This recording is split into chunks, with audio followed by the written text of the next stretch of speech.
미국에서 눈에 띄게 성장하고 있는 괴물 브랜드가 있습니다. 윙스탑, 네이버스 핫치킨, 그리고 레이징 케인즈. 최근 틱톡에서 많이 보이는 브랜드죠. 미국 내 특히 젊은 층을 중심으로 인기를 얻으면서 급격하게 지점수를 늘리고 있는데요. 이들의 공통점이 있다면 패스트 캐주얼 치킨 브랜드란 겁니다. 세 곳 모두 메뉴의 핵심은 닭고기죠. 현재 미국에서 가장 핫한 식재료 중 하나가 바로 닭입니다. 왜냐하면 미국 내 소고기 값이 정말 엄청나게 많이 올랐거든요. 수년간 이어진 신박한 가뭄과 혹한으로 목초지가 줄었고 옥수수 같은 사료값이 뛰면서 농가가 사육 규모를 대폭 축소했기 때문이죠. 소고기의 대체제로 닭고기를 소비하고 있는 겁니다. 2024년 미국 내 버거 프랜차이즈 매출이 1.4% 정도 증가했는데요. 치킨을 파는 프랜차이즈는 무려 8.9%나 성장했습니다. 실제로 미국인들의 1인당 소고기 소비량은 감소세인 반면 닭고기 소비량은 연일 최고치를 경신하고 있죠. 그런데 치킨 체인점이 평균 8.9% 성장할 때 24%나 성장한 곳이 바로 패스트 캐주얼 치킨들입니다. 이 중에서도 엄청난 활약을 보여주는 곳이 바로 레이징 케인즈죠. 미국에서 가장 빠르게 성장하는 프랜차이즈로 평가받고 있고요. 미국 내 매출을 보니까 미국 치킨의 근본으로 불리는 KFC마저도 밀어냈습니다. 심지어 점포수로는 KFC보다 적은데도 이런 저력을 보여주는 겁니다. 덕분에 레이징 케인즈의 창업자는 포브스의 미국 부자 순위 46위에 안착하게 됐죠. 그런데 이곳이 이제 막 나타난 신생 브랜드는 아닙니다. 1996년에 창업한 곳이거든요. 레이징 케인즈는 어디에 숨어 있다가 이제야 빛을 발하는 걸까요? 오늘은 이 이야기를 한번 해볼까 합니다. 저는 김밥이고요. 제가 오늘 떠먹여드릴 이야기, 무서운 중고신인 레이징 케인즈입니다.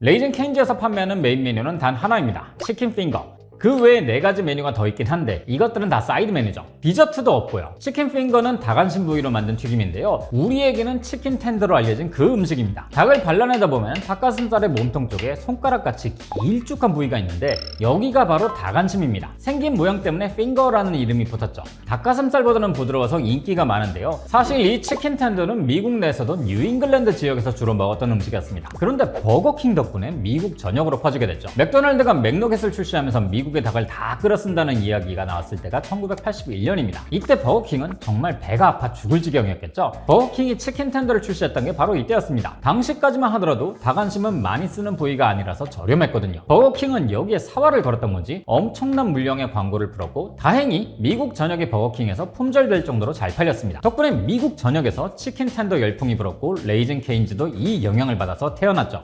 레이징 케인즈를 설립한 사람은 토드 그레이버스입니다. 루이지애나 배턴루즈에서 태어났는데요. 대학교 졸업 후에 자기 사업을 구성하다가 식당에 관심을 가지게 됐죠. 이 사람은 어렸을 때부터 음식에 관심이 많았거든요. 대학에 다닐 때도 친구들이 모이면 치킨 핑거랑 감자튀김 같은 걸 튀겨다가 주기도 했고요. 그래서 가장 익숙한 이 치킨 핑거로 사업을 할 생각을 합니다. 그리고 당시 루이지애나 주립대에 다니던 친구인 크레이그 실비에게 동업 제안을 하죠. 실비가 이걸로 사업계획서를 만들어서 교수님에게 제출했더니 B- 학점을 받게 됩니다. 그래도 이 창업자들은 굴하지 않고 은행을 찾아갔죠. 은행에다 사업계획서를 제출하고 대출 신청을 하는데 은행들도 이걸 다 거절했다고 해요. 22살짜리 젊은 창업자가 온 것도 마뜩찮은데 사업계획서를 보니까 팔겠다는 메뉴가 달랑 치킨 핑거 하나뿐인 걸 보고 이건 글렀다 싶었던 겁니다. 결국 그레이버스는 사업 자금을 마련하기 위해서 LA에서 보일러 용접일을 시작했죠. 그런데 이걸로 사업 자금을 마련하기에는 너무 아득해 보였던 건지 알바이 끝판왕자리까지 가게 됩니다. 알래스카 연어접이 배를 타버린 거죠. 알래스카 지역에서 뱃일을 하는 건 정말 쉽지 않습니다. 파도는 너무 거칠어서 배가 다 부서질 것 같고 위험한 바다라서 사고도 많죠. 하늘에는 의료용 헬리콥터가 날아다니고 라디오를 켜면 자꾸만 누가 사망했다는 소식이 들렸거든요. 그야 말고 목숨을 걸고 일을 했는데 그걸 무려 1년을 버텨서 $50,000의 돈을 손에 쥐게 됐죠. 그리고 곧바로 고향으로 돌아옵니다. 왔더니 사람들이 자기를 조금씩 믿어주더래요. 아니 그 험한 일을 1년이나 했어? 끈기가 대단하네. 뭐 이런 생각들을 하지 않았을까 싶은데요. 아무튼 덕분에 지역 투자자로부터 $90,000, 중소기업청 대출로 $50,000를 빌리는 데 성공하게 됩니다. 그리고 계획했던 대로 루이지애나 주립대 북문 바로 옆 공간을 임대해서 장사를 시작했죠. 계획했던 것처럼 메인 메뉴는 치킨 핑거 단 하나, 그리고 사이드로 감자튀김과 텍사스 토스트를 팔았습니다. 이게 일반 식빵보다 두꺼운 빵에 버터와 마늘을 바르고 굽는 건데요. 레이징 케인즈 먹방을 보면 꼭 이 토스트도 함께 있는 걸 볼 수 있습니다. 그리고 나서 가게 이름을 뭘로 해야 할까 고민하는데요. 두 사람이 연어잡이를 했었잖아요. 이게 너무 감상에 젖어서인지 치킨 가게 이름은 소카이 세먼,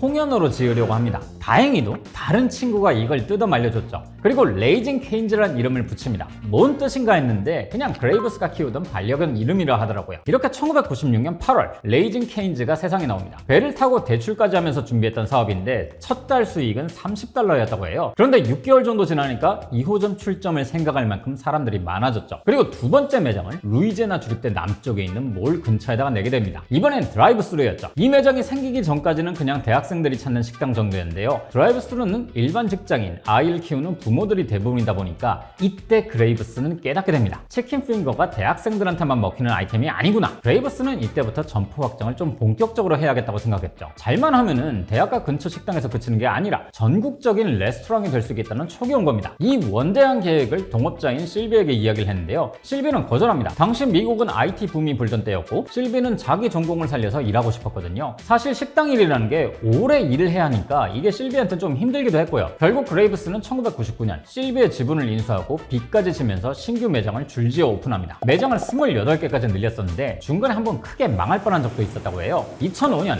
허리케인이 루이지애나를 강타하면서 21개 매장이 문을 닫게 됐거든요. 그런데 어떻게 꾸역꾸역 살아남습니다. 맛 하나는 괜찮았기 때문에 손님은 점점 늘어났고 매장 수도 원상복구됐죠. 사실 치킨핑거는 어디에서나 찾을 수 있는 음식입니다. 길거리에 흔하게 있는 햄버거집이나 맥주집에 가면 쉽게 찾을 수 있거든요. 그런데 이 치킨핑거 단 하나만으로 이렇게 사업을 부풀린 게 대단하긴 하죠. 레이즌 케인즈가 치킨을 잘 만들기도 하지만 사실 더 특별했던 건 소스 덕분입니다. 케첩과 마요네즈를 섞은 것 같은 이 오묘한 색의 소스가 정말 중독적이라 하거든요. 원래는 치킨핑거를 주문하면 작은 소스통에 담아주는데요. 이걸로는 부족하다는 사람들이 생기니까 아예 600ml짜리 음료컵에 소스를 담아서 $8 정도에 팔고 있죠. 이게 하도 인기라서 미국의 셰프들과 인플루언서들이 레시피를 연구해서 올리는 게 하나의 컨텐츠가 될 정도고요. 물론 레이즌 케인즈도 이걸 잘 알고 있습니다. 그래서 머리를 쓰죠. 이걸 비밀 마케팅이라는 수단으로 접근해버리거든요. 코카콜라 원액의 레시피가 비밀이라는 거 한 번쯤은 들어보셨을 텐데요. 이것도 일종의 마케팅입니다. 사람들은 진짜 레시피를 궁금해한다기보다는 레시피를 비밀로 관리한다는 것 자체의 매력을 느끼거든요. 정작 레시피를 까보면 별것 없을 수도 있지만 비밀이라고 말하는 것이 괜히 신비로워 보이는 거죠. 코카콜라가 원액 레시피를 넣어둔 금고를 엄청나게 화려하게 전시하는 것도 바로 그런 이유예요. 레이즌 케인즈도 비슷한 전략을 가져옵니다. 이 소스를 만드는 레시피를 금고에 넣어서 보관하고 있거든요. 우선 본사가 양념 믹스를 만들어서 지점으로 보냅니다. 여긴 어떤 재료가 얼마만큼 들어간지 써있지도 않죠. 각 지점의 매니저들은 이 양념을 받아서 전부 다 양동이에 넣고 섞습니다. 재밌는 건 이걸 혼합할 수 있는 권한을 갖고 있는 사람은 오직 지점 매니저뿐이라는 거죠. 이런 권한을 가지고 있대서 레시피를 알게 되는 건 아니라고 합니다. 딱 섞을 권한만 가지고 있는 거죠. 그리고 다른 마케팅은 뭐가 있나 좀 살펴봤는데요. TV 광고를 하지 않더라고요. 대신 자선단체에 기부를 하거나 지역 스포츠팀을 운영하고 유명한 스타들과 파트너십을 맺는 방식으로 마케팅합니다. 대표적인 게 2021년 스눕독과 함께했던 이벤트였죠. 레이즌 케인즈의 드라이브스루 매장에다 스눕독을 앉혀놓고 주문을 하면은 스눕독의 새 앨범과 음식을 스눕독이 같이 준 겁니다. 이게 엄청나게 바이럴 됐어요. 이때 재미를 좀 본 건지 레이즌 케인즈는 이후로 배우나 가수, 스포츠 스타들과 함께 본격적으로 협업을 냈죠. 한 번은 이런 일도 있었습니다. 포스트 말론이 이 레이즌 케인즈를 정말 좋아했는데 그레이브스하고 원래도 친분이 좀 있었다고 해요. 그래서 자기 집 근처에도 레이즌 케인즈를 열어달라고 이야기를 했죠. 그런데 그레이브스는 이걸 그냥 흘려듣지 않고 콜라보로 연결을 합니다. 매장 디자인을 포스트 말론에게 맡겨서 진짜로 매장을 열었거든요. 그레이브스도 이래저래 사업 감각이 대단해 보이죠? 단순하고 빠르게 나온 메뉴, 중독적인 소스에 여기에 마케팅까지 도같은 그레이브스의 레이즌 케인즈 매장은 폭발적으로 증가를 합니다. 2020년만 하더라도 매장을 한 500개 정도 가지고 있었는데요. 지금은 1000개가 넘는 상황이거든요. 그리고 미국의 치킨 열풍까지 더해지면서 KFC를 눌러버리기까지 했죠. 미국 치킨의 근본이라 불리는 KFC가 최근 들어서 힘을 좀 잃은 듯해 보이는데요. 실제로 미국 KFC는 2005년에 정점을 찍고 매장 수와 매출이 점점 줄고 있습니다. 여기다 레이즌 케인즈, 윙스탑, 데이브스 핫치킨 같은 브랜드가 치고 올라오면서 더 주춤하게 된 거죠. 레이즌 케인즈는 KFC 미국 매장 수의 4분의 1밖에 되지 않는데요. 이 매장으로 KFC 매출을 이겼다는 건 대단한 이야기입니다. 그런데 레이즌 케인즈 같은 곳이 KFC를 추월할 수 있었던 이유는 단순히 맛 때문만은 아닌 것 같습니다. 일단 메뉴가 파격적으로 단순하기 때문에 굉장히 빨리 나옵니다. 두 번째로는 2010년대 이후 드라이브스루를 이용한 사람들이 폭발적으로 증가했던 거죠. 코로나 이후에는 이 추세가 더 강해졌고요. 재미있는 설문조사가 있는데요. 현재 미국 소비자 100명 중 26명은 패스트푸드를 주문해서 차 안에서 먹는다고 합니다. 한 입에 편하게 먹을 수 있는 음식이 중요해진 거예요. 요즘 틱톡을 보면 차에서 뭘 먹는 영상들이 정말 많아졌는데요. 컨셉이 아니라 실제로 이렇게 패스트푸드를 소비하는 사람들이 많아진 겁니다. 그런데 KFC의 핵심 메뉴들은 이렇게 먹기가 힘들죠. 뼈를 발라서 먹어야 하니까요. 또 이런 조사도 있습니다. 미국 패스트푸드 체인에서 뼈 있는 치킨 메뉴는 지난 4년간